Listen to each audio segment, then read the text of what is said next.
8 years ago, I was sat at my shiny new desk with a laptop, a huge amount of determination, and absolutely no idea what I was doing half the time. And a VA business called Virtually Priceless that, if I'm honest, I wasn't entirely sure would even work. I didn't have any clients, a team, or a roadmap for what the future would hold. My personal life was a total mess. I'd just taken redundancy from my corporate role, separated from my husband, and had a 9-month-old son and 3-year-old daughter in tow. Fast forward 8 years, and so much has changed. We've worked with incredible clients, built an amazing team, won awards, and supported dozens of fantastic businesses. I've launched this podcast, taken over the VA handbook, and mentored many amazing business owners. I've made some brilliant decisions and some not so brilliant ones too. But that's entrepreneurship. It isn't about getting everything right. It's about learning, adapting, and becoming a better leader every single year. So, to celebrate 8 years in business, I thought I'd do something a little different. Rather than talking to you about systems or marketing or pricing, I wanted to share 8 lessons I'd give the Holly who was just starting out back in 2018. Some are things I do differently, some are things I do sooner, and one is something I'm incredibly grateful I did from the very beginning.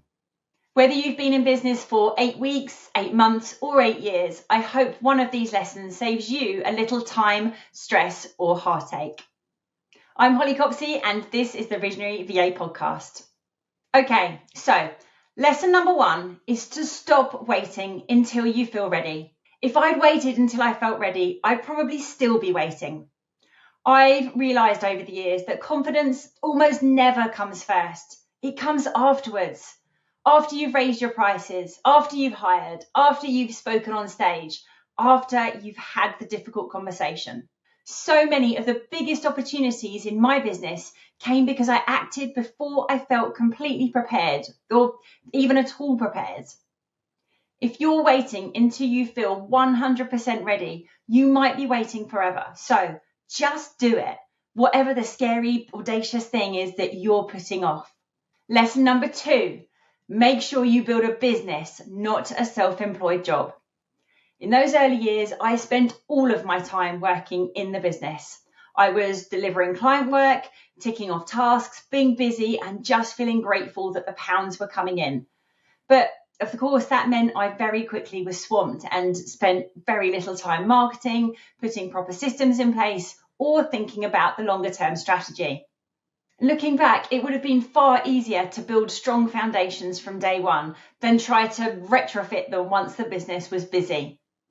They're things that don't always feel urgent, but they are the things that create growth. Now I try to think, what does my business need from me today, rather than what have I got to get done? But it's taken time to get there. Okay, lesson 3, protect your boundaries. Earlier, I used to think exceptional service meant saying yes to everything. Yes to one more task, one more meeting, or squeezing something in. Now I know that exceptional service is about consistency. It's about professionalism. It's about delivering brilliantly on what you've agreed, not constantly giving away more. Healthy boundaries don't make you difficult. They make your business sustainable. Lesson 4, build financial resilience while times are good. This is probably the one lesson I'm most grateful to my younger self for. When the business was growing quickly, it would have been very easy to take more and more money out. I'd worked hard for it. The business could afford it, and there was always something I could have spent it on. But instead, I made a conscious decision to only take what I needed and to leave the rest in the business. I built up a really healthy emergency fund, particularly as I'd started taking on employees as well as associates, and I knew I was responsible for paying salaries. At the time, I remember thinking, I really hope I never need this. And then a few years later, I did. Like many businesses, we've had difficult periods. We've had large clients who didn't pay invoices for months. We've lost significant contracts. We've had to make incredibly difficult decisions, including making redundancies. None of that was easy, But because we'd built that financial resilience, I wasn't making decisions out of panic. We could continue paying the team while waiting for overdue invoices to be settled. When we had to reduce the size of the business, I didn't have to immediately throw myself back into full-time client delivery just to pay the bills. I could stay focused on what the business actually needed from me at that point: sales, marketing, and rebuilding our pipeline. I knew exactly where we stood financially, what runway we had, and what decisions needed to be made. That clarity was so important and helped me navigate a really challenging period. It meant I was making strategic decisions rather than emotional ones, and that's a very different place to lead a business from. So, if business is going well right now, enjoy it, celebrate it, reward yourself, but don't spend every penny. Your future self might one day be incredibly grateful that you built a little breathing room while you had the chance. Lesson 5, stop taking setbacks personally. I know this is a tricky one, but it's something you have to learn to manage if you want to grow. Clients will leave, team members leave, prospects won't always say yes and sign up. Things will go wrong. For years, I interpreted every setback as a reflection of me. Now I'm much better at seeing them for what they really are: information, feedback, and simply part of running a business. The quicker you stop taking everything personally, the better leader you'll become. Lesson number 6, build systems before you think you need them. Every process that only exists inside your head is a risk. Document things as early as possible. Create templates, write SOPs, and make life easier for future you. Because one day you'll want to take on an associate or hire a team member, take a holiday, or need some time off for a personal situation, and you'll be so glad you did. Lesson 7, build the business around your life.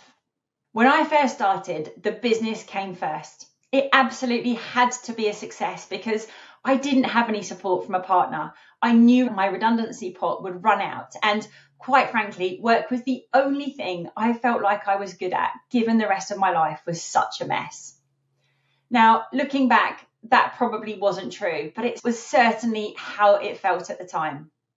Everything had to fit around the business, and I took on way too much. I've worked really hard over the last few years to make sure it's now the opposite, and that I prioritize my health, my family, my horses, and just time to breathe. Those things aren't distractions from the business. They're the reason I'm building it. I don't believe in chasing a perfect, elusive work-life balance. I believe in building a business that supports the life you actually want to live. And I'm not perfect all the time, and of course, there are periods when the business needs so much more from me, but I'm much more aware of it and, most importantly, in control of it. So make sure you're building your business to support the life you want to live, and do everything you can to make it happen. And finally, lesson number 8 is to trust yourself more. I wish I'd been better at backing myself earlier on. There were so many points where I doubted myself, turned down opportunities, and looking back now, I spent far too much time wondering whether I was good enough.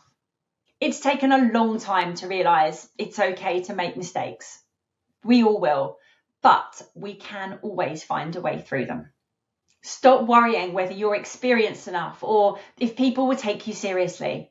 None of those doubts ever helped me build the business. Action did. Learning did, and experience did. So trust yourself. You'll become the leader your business needs, one decision at a time. You don't become a confident business owner and then make big decisions. You make big decisions, and that's how confidence is built. 8 years ago, I couldn't possibly have imagined where this journey would take me. But I think the biggest surprise has been how much I've changed alongside the business. Yes, building a business changes your bank balance, it changes your confidence, and it changes your skills. But more than anything, it changes you. So wherever you are in your journey today, I hope one of these lessons has resonated. And if there's one thing I'd love you to take away, it's that you don't need 8 years of experience to make better decisions. And perhaps that's the biggest lesson of all. You don't have to have all the answers. You just have to keep learning. Every client, every challenge, every mistake, every success, they've all taught me something. And 8 years later, I'm still learning every single day. And I hope I always will. Thank you, as always, for listening to the Visionary VA podcast. I'll be back with the next episode on the 13th of August. A huge thank you to everyone who's supported Virtually Priceless over the last 8 years. Our clients, team members, friends, family, and of course, our incredible community. I'm excited for whatever the next 8 years have in store. And looking back over these 8 lessons, there's one thing that links almost every single one of them. None of the biggest leaps in my business happened because I downloaded another freebie or found a clever new strategy. They happened because I had the right people around me. I kept learning and I had accountability to actually take action. That's something I've been working on behind the scenes at the VA Handbook for a while now. And over the next few weeks, I'm finally going to be able to share it with you. I actually can't wait. So make sure you stay tuned because I think you're going to love what's coming next. See you soon.